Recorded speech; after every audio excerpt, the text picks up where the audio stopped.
So Fedor Rampage goes down, and there was so many positives to this. Now, you have to understand, okay, be really fair here. This fight was never looked at as anything more than a fight. This was never to be viewed as some display of masterful mixed martial arts skills. That's just, you don't see a lot of that from those two fighters. Rampage is a cage fighter. There's a reason he wears a chain around his neck. Hey, he's a rough guy. Fedor's the same way. As explosive and fun as Fedor is, and people love to talk about Sambo, the reason people love to talk about Sambo is there's something mysterious. Nobody really knows what the hell it is. They've read something online that the Russian military trains in it, and then you've got the last emperor, and he's representing. Then you've got this Khabib guy, and he's coming in undefeated, and he's representing Sambo. But there's kind of a mystery to what in the hell Sambo even is. And I know that will drive some of you crazy that are like the one Sambo enthusiast that's alive somewhere in the interwebs out there. But it's the truth. There's a little bit of a mystery behind just exactly even what is this and how does it pertain to the sport. So there was just always something fun there.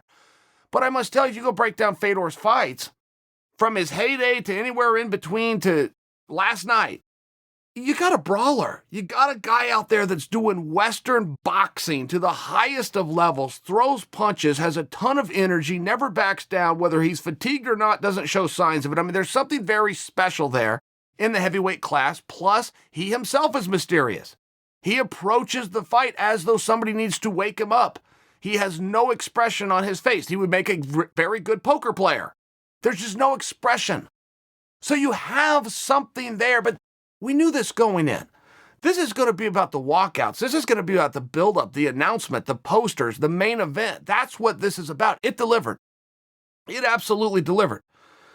The place in Tokyo was absolutely packed. The production was through the roof. They bring in that special announcer that's like a singer, like an opera singer, and yelling stuff into the mic. Everything delivers. I must tell you, we're being fair here. It seems as though throughout the course of a career, every athlete, every sport, a time or two, they just don't show up. And they're caught on camera on those nights. A time or two, Kobe just doesn't want to play. And things just don't go his way. Same thing goes with fighters, but I've never seen that happen to Rampage. Even though that always everybody goes through it, I have not seen that happen with Rampage. He's a very consistent competitor.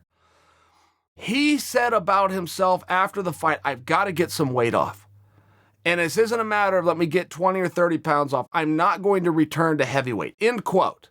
That's the end of quote. Now here's me adding to it, because what I got out of that is the only other weight class there is 205 pounds. So I don't want to fight at heavyweight and get in here at 230 or even at 240 or even in here at 220. I'm going to make the next weight class down, which is 205 pounds. There's a lot that comes with that byproduct, right? To get down to 205 pounds, it's going to have to change a lifestyle. It's not just eating healthy. You're talking about now burning more calories. You're talking about getting that extra run in. You're talking about staying in the gym or going back to the gym. Some guys that I knew from my amateur wrestling days, they had to make a certain weight. As good as they were and as many matches as they won, they didn't do it unless they made a certain weight. But making that weight represented extra miles, extra runs, extra workouts. It represented certain things that then got them into shape physically and mentally so they could go out and perform. Very common in sports that have weights attached to them, that the guy find the right weight. I don't think there's any reason to knock Rampage here, but I do think we could support Rampage's own thesis that he's at the wrong weight. That there's a reason that he's got mixed reviews at heavyweight and another reason why he was the champion of the world at 205 pounds. Setting two different continents and two different organizations, he was setting that division on fire. And as he started to get away from that weight and some of the results and the byproducts that all went into the level of discipline and focus to make the weight, it would appear some of that discipline and some of that focus has left as the pounds have gone up. This is his own assessment. This isn't Chael coming out and being critical. I agree with him. I know what I saw. I saw a guy that was a little bit slower. I saw a guy that used to have a little better head movement and a little bit better rolls. Look, people aren't going to take those shots from Fedor. You're going to go down. He hits extremely hard, particularly with the straight and particularly with the uppercut. Rampage is just one of those guys who generally rolls with those shots and then counters, uses his opponent's offense to set up his own counter offense. I agree with him that with the added weight meant a lack of movement. Look, you don't get everything in life, guys. It's always a trade. Everything in life, there's a trade. If you want to get bigger, yeah, you're going to get stronger. In the world of fighting, that's going to translate to power should you get to your target. But you don't get to get quicker as you get bigger and stronger. You got to sacrifice something. In the world of combat sports, particularly in fight, speed is so important. It's so important. I'll see guys that lift weights and they're these big, strong guys. Teddy Atlas had a comment that he made one time, that in the world of boxing, and this isn't totally true for wrestling or mixed martial arts because it's kind of a combination of them all, but in the world of boxing, and Rampage, who has a boxing-heavy approach, against Fedor, who has a boxing-heavy approach, say whatever the hell you want about Sambo, it's a boxing-heavy approach. Teddy Atlas said, the only question with weightlifting as it pertains to the sport of boxing is it bad or is it really bad? That's the question. Teddy Atlas did not want muscle on his guys. He did not see any advantage to power coming through muscle. He saw an advantage coming through power through speed. Accuracy and speed in the world of boxing is what equals power. So there's just a trade. I'm just offering you to keep that in mind. Because on the other side of the tracks, we've got pictures coming out of Conor. And if we're all to believe that a picture is worth 1,000 words, if we're all to believe we knew going into the fight of Rampage versus Fedor, the fact that Rampage was 10 pounds heavier than he'd ever been in any fight, if we looked at that and said, not great news, that generally doesn't equal something great. If we're to juxtapose that against the pictures of Conor McGregor that we're seeing coming out, the lack of media by Conor McGregor actually speaks volumes. Okay? Conor has a couple of commodities. Most fighters have one commodity. That is their performance. The only thing that they can monetize, the only thing that they can bring to the table and have a good or a service exchange for is the performance. Conor has another commodity, which is his ability to electrify. His magnetic personality, the fact that he's putting that on hold, guys, don't think that he's sitting in Ireland training because all of a sudden his phone isn't ringing and people don't want him to come on their programs. His silence is deafening in many ways. He is locked down. He is very serious about it. I believe this. I can't prove anything I'm saying to be true, but I really believe it. And now that we're starting to see some photographs of him coming out and circulating the internet, you're looking at a guy, man, this guy is serious about this match. I do think that it's very relevant if we're going to be a pundit and discuss this fight that we keep circling back to 170 pounds and asking ourselves why. I've never been satisfied on that answer. I've been asking it from day one. It was the most interesting part of the announcement that Dana White put out on Thanksgiving Day. Conor versus Cowboy, January, the whole bit, pay-per-view, everything you have to know, welterweight. Whoa, that jumped off the page at me. I'm looking going, welterweight? What the hell are we doing at welterweight? I just want to know why. Should I speculate to the future and that if Conor gets over on Cowboy, he's coming after George Masvidal? Does one have nothing to do with the other? Then Dana came out of press conference and said, no, it doesn't matter. Look, if everything's on the line here for Conor, this is a must-win situation. But should he win, just imagine that this fight is taking place at 155 pounds. Putting 255-pounders in there. We're not going to make them cut weight. Let them just go out and fight at their natural weights. But it would qualify Conor for a number one contendership at 155. Okay, well, I felt like that was a level of clarity. You might like that answer. You might not like it. All we're asking is the question. Whatever the answer is the answer. I'm just asking the question. Why 170? And I'm still stuck on that.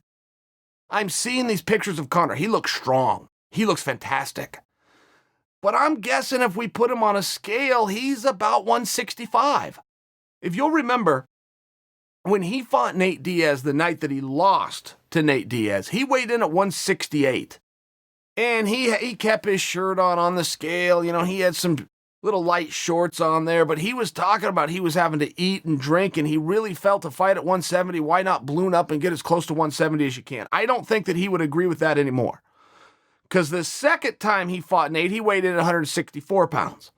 I realize that's only a 4-pound difference, but it is a big difference. When's the last time any of you have ever wanted to fight somebody And a fight can be anything. I don't mean you got to go punch and kick with an opponent. So many other things in life for a fight. It's a fight to get to the gym. It's a fight to get out your front door with your running shoes on. Go get some miles in against the clock. When do you really not want to do that? When you're full. When you're full, the last time you ever want to fight is right after a big meal. So when Conor initially had this belief of I'm going to get as close to 170 pounds as I can, it looked to me as though a guy who was just bloated. And what comes with the bloat? A little bit of fatigue. And what happened in the first fight with Nate? A little bit of fatigue. Those aren't mistakes Conor's going to make again. Those aren't mistakes he's ever made since. But I am a little bit confused. If we're going to go get in the ring at 165 and Cowboy's going to get in there, whatever Cowboy gets in there at, he'll be closer to 170. Cowboy will be much closer to 170, if not all of the limit.